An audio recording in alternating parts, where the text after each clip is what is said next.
Once upon a time, in a world where magic and drip collided, there was this dude, Leo. Now, Leo wasn't just any hero. He was the LeBron James of heroes, flexing on monsters and magic like it was nothing. So, one sunny day, the Demon Queen's squad rolls up on the human kingdom. Who do the humans call? Not Ghostbusters, but Leo, cause he's the only one who can fight them. My man Leo could juggle jobs better than Johnny Sins at a career fair. Sword fighting, check. Archery, bullseye every time. Magic, Harry Potter would have enrolled in Leo's masterclass. His strength was so legendary, the demon army needed a diaper change every time they heard his name. But here's the thing, his team was straight up trash. The archer couldn't hit the broadside of a barn. The swordsman, please, couldn't even slice a tomato for his sandwich. And the mage was basically a walking band-aid. Leo was out here carrying the team like a backpack full of bricks. Tired of their nonsense, Leo did what any self-respecting legend would do. He ditched them. Decided he'd rather take on the demon army solo than deal with one more day of their buffoonery. Kicked off his one-man show by dusting a demon platoon like it was spring cleaning. Enter the Demon Queen's Elite Four, and y'all, it sounds like a bad boy band. First up, Edward, who was so tough he probably used diamonds as exfoliating scrub. But brains, not his strong suit. Leo danced around him, casting spells like he was dropping mixtapes, and sent Edward packing. Next was Melnies, the emo assassin with stealth mode always on. She tried to jump Leo in a church, of all places. But Leo, in the middle of dropping a magical beat, turned the whole place into a demolition site, saying bye-bye to Melnies without breaking a sweat. Then there's Lily, the wolf girl with amnesia. Met Leo and got all googly-eyed. But as soon as her memory came back, she went all attack mode. Leo, being the smooth operator, defeated her so easily, and suddenly, she's writing fan fiction about him. The last of the wannabe squad was Shoutout, a mage who suddenly found herself in a no-magic zone, created by Leo. Trying to throw hands with Leo went about as well as you'd expect, like trying to win an arm wrestling match with an octopus. After schooling the Elite Four, Leo faces the Demon Queen, Echidna. She hulks out, but Leo, being the boss he is, handles business without breaking a sweat. Thought he'd get a hero's welcome back home. Right. Wrong. Got the cold shoulder and got kicked out of the kingdom, courtesy of the king.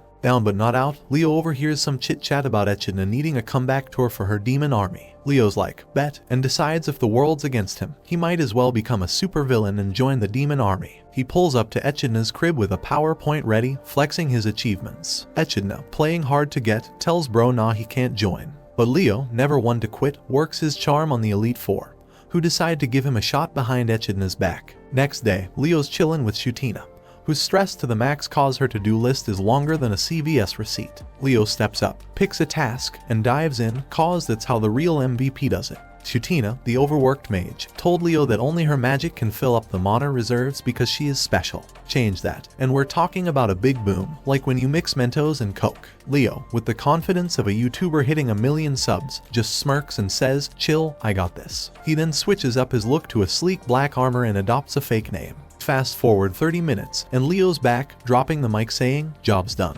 Shoutout is shook, but before she can even start to praise him, Leo's like, hold up, gotta recharge my mana, and plops down on the couch with the chill level of a cat in a sunbeam. Using his spell, the Magic Eye, Leo turns into the ultimate spy master, keeping tabs on everyone while looking like he's just binging Netflix. Shoutout, getting a little impatient with his chillaxing, tries to get him moving but ends up feeling the weight of his gravity magic, like trying to lift a fridge on your own. 2 hours into his lounge session, Shoutina's patience runs thinner than the plot of a reality TV show. She's about to unleash her fury on Leo for loafing around when suddenly, plot twist. A white-haired girl enters, announcing the mana reserves are full again. Leo breaks it down while he was resting. He also played fairy godmother, fixing up a pendant that harmonizes anyone's magic with Shoutina's, so the white-haired girl could refill the reserves without any drama. Plus, he's been multitasking like a boss, coming up with a game plan to divide the workload. Shoutina's emotional roller coaster hits the peak, and she goes from zero to hero in her opinion of Leo, offering an apology for doubting his genius. Later, Shoutout tries to recruit Leo to make a TikTok, but Leo's not feeling it. Instead, they dive into the nitty-gritty of their dire situation. The demon army's fridge is looking emptier than a promise from a politician, with Lily set to head to Largo for supplies and her reports looking like a bunch of scribbles. Shoutout wants Leo to babysit and ensure Lily doesn't turn the mission into a sequel of Lost, because Lily is as dumb as a sack of bricks. Leo and Lily embark on their quest to Largo, where the organization is as chaotic as a flea market. Leo's genius starts kicking into overdrive, plotting to revolutionize their supply chain like he's the demon world's Elon Musk. Yet, despite his brilliance, he's hitting walls left and right thanks to Lily's approach to task management, which is as effective as using a fishing net to carry water. Leo's chillin' like a villain when Lily busts in, all worried because Leo's looking more busted than your phone screen after a skateboarding fail. Lily, bless her heart, dashes out faster than your Wi-Fi dipping during a game-winning moment, all to snag some medicine. Now, Leo's got this light bulb moment to make Lily finally use her brain. So, he plays the classic I've been bitten by a snake card, the oldest trick in the book, right after my dog ate my homework. Lily, in superhero mode, turns into this giant wolf and sprints off to get this magical herb from the other side of the island, like she's on a supermarket sweep. Leo's set up this obstacle course that looks like it came straight out of a video game, thinking Lily's going to finally ask someone else for help. But Lily, she's out here breaking rocks with her head, smashing through slime monsters like they're jelly. And Leo's just watching like, did I underestimate the power of being headstrong? Or is she just wildin'? Then Leo decides to go undercover as a bard. Our boy throws on a cloak, grabs a lute, and drops bars so hot, you'd think he was trying to get signed. His advice: it's okay to ask other people for help. Lily, ignoring everything he just said, eats herself off a cliff, swims across, and Leo's just facepalming, wondering where he went wrong. Come morning, Lily's back like Santa Claus, dropping off medicine and probably saving Leo's life with her crayon-drawn, kindergarten-level strategic plan that's somehow genius. Leo's looking at this paper like, did she just outsmart me with crayons? And just as Leo's feeling all warm and fuzzy inside, thinking maybe Lily's not as lost as a GPS with no signal, Shoutout tells him that Echidna wants to see you. Leo thinks Echidna would exile him if she knew his identity. Decked out in his best incognito black armor, Leo heads off to meet the Demon Queen. Our boy Leo strolls into the Demon Queen room, who is getting her party on like she just won the lottery. Happy, drunk, and all about celebrating the guy who's been making her life a breeze. She's laid out a feast that'd make a food blogger cry, with world delicacies and enough liquor to fill a swimming pool. Leo, smooth as butter, slides into his seat and starts munching like it's Thanksgiving. But Echidna, buzzed and curious, hits him with the "why you eating with your helmet on?" Leo, quick on his feet, drops the "I'm too ugly" card, hoping she'll buy it. But Echidna, in true party animal fashion, ain't waiting for no permission. She goes for the big reveal, and Leo, in panic mode, tries to morph his face faster than someone swiping on a bad dating profile pic. Just when Echidna's expecting a demon reveal, she finds another human mug staring back. Shocked but too lit to care, she shrugs it off, and they're back to the booze. Leo, desperate to bounce before things get weirder, starts serving her wine like he's trying for Employee of the Month at a vineyard. But Echidna, showing she can hold her liquor better than a cellar, isn't fazed and starts drinking more from the bottle. In a moment of tipsy truth, Echidna spills on why she's anti-hero but pro-equality, ranting about Leo the hero. She's also got dreams bigger than just bossing demons around. She's after the Philosopher's Stone,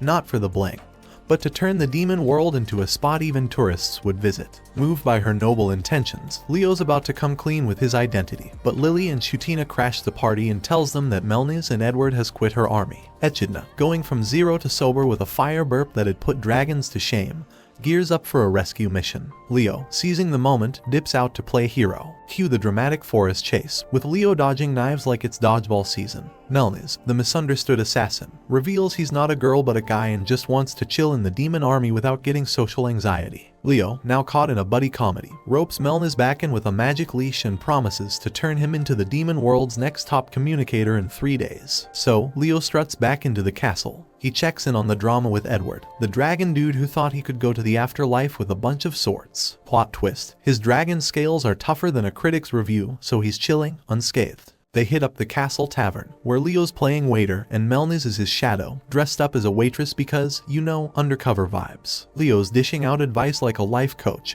telling Melniz to listen and vibe with the crowd. Then, in comes a pack of wolf demons acting like they own the place, demanding the menu like it's a ransom note. Melniz, stepping up, tries to play it cool, but the alpha wolf starts tripping, thinking Melniz is an easy target. Big mistake. Melniz flips the script and puts the dude in an arm lock so tight, you'd think he's wrestling John Cena. The rest of the wolf squad jumps in, but Melniz handles them like he's swiping left on a dating app, tossing them out the door. After their shift, Leo's hyping Melniz up. Melniz is feeling all kinds of proud, but Leo's got one more test, the mock interview. It's like the final boss in a video game, where Melniz gets to grill Leo about his real reasons for joining Team Demon. Melniz hits Leo with the deep questions, wanting to know why Leo isn't on a human-hating spree like him. Melniz spills his own backstory, a tale of rejection and espionage that'd make a spy novel blush. Melniz tells him that he is half demon and half human. He's been on a human disliking tour longer than most bands, but Echidna's act of kindness during a siege flipped the script for him, showing him a side of the demon squad he didn't expect. Leo, impressed by Melniz's TED Talk, decides to share his own lore. He tells him that their world used to be known as Japan,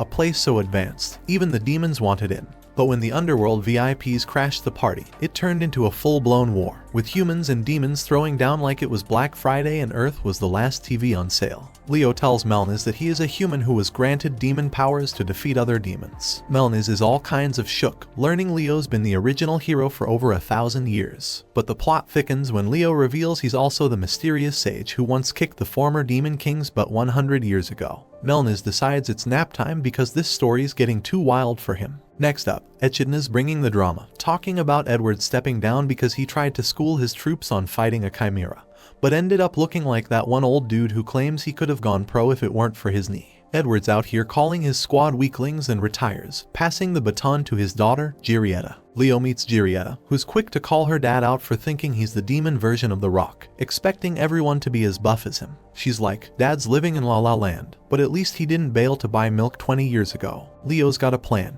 He recruits Giulietta and Lily to unveil a machine golem, thinking it'll give Edward a reality check. As expected, when the golem shows up, Edward's crew runs for the hills faster than kids chasing an ice cream truck. But when the golem's about to go full Star Wars on them, Leo jumps in with a magic shield, saving their hides. Edward, though, won't back down. Dude's got more courage than sense, charging at the golem with fierce. Leo's trying to coach Edward through this boss battle, but Edward's understanding of strategy is about as good as a toddler's grasp of quantum physics. After a series of mishaps that would make a sitcom look dull, Edward finally lands the finishing blow, with a little help from Giulietta's insider info. Just when they think it's all over, the golem's backup call blares like an alarm clock on Monday morning. But plot twist, Echidna's already on it, blasting those golem backups to Kingdom Come with her flame magic like she's auditioning for an action movie role. Our main man Leo is schooling Edward on the art of being nicer to his underlings. Edward, suddenly hit with a rare moment of clarity, is like, "My bad," and goes off to make amends with his squad, promising to be less of a boomer about the whole monster fighting situation. Meanwhile, Leo's getting ready to be crowned the 5th general by Echidna, thanks to some solid rumors from Melniz that's got the Elite Four all buzzing. Shoutina's there, flipping between being Leo's hype woman and worrying about his secret identity blowing up before Echidna can make it official. Leo's just chilling with a book about Ibrad, the demon who went from zero to hero by winning the Nobel Peace Prize for being a decent creature. Shoutina says her and Echidna loves that book. Flashback time, and Leo's reminiscing about meeting Ibrad, the demon peacemaker, back when the world was as peaceful as a toddler before bedtime. Ibrad's dropping truth bombs about the demon realm and Earth future war, making Leo question his whole life purpose. Fast forward, and it's the moment of truth. Leo's decked out in his mysterious knight armor, ready to reveal his identity to Echidna. Meanwhile, Echidna's prepping for Leo's big promotion, thinking he's about to become the next big thing in her squad. But then, plot twist. The portal to the demon world is on the fritz. Echidna, Leo, and Shoutina are managing to keep the portal from disappearing. In a dramatic turn, Echidna calls an all-hands meeting, dropping the bomb that they've got less time than a high school romance to figure out their next move, before the portal to the demon realm slams shut like the door on a teenager's room. The last number of your like is who powers you get. Comment who you got. Don't forget to subscribe for more anime recaps.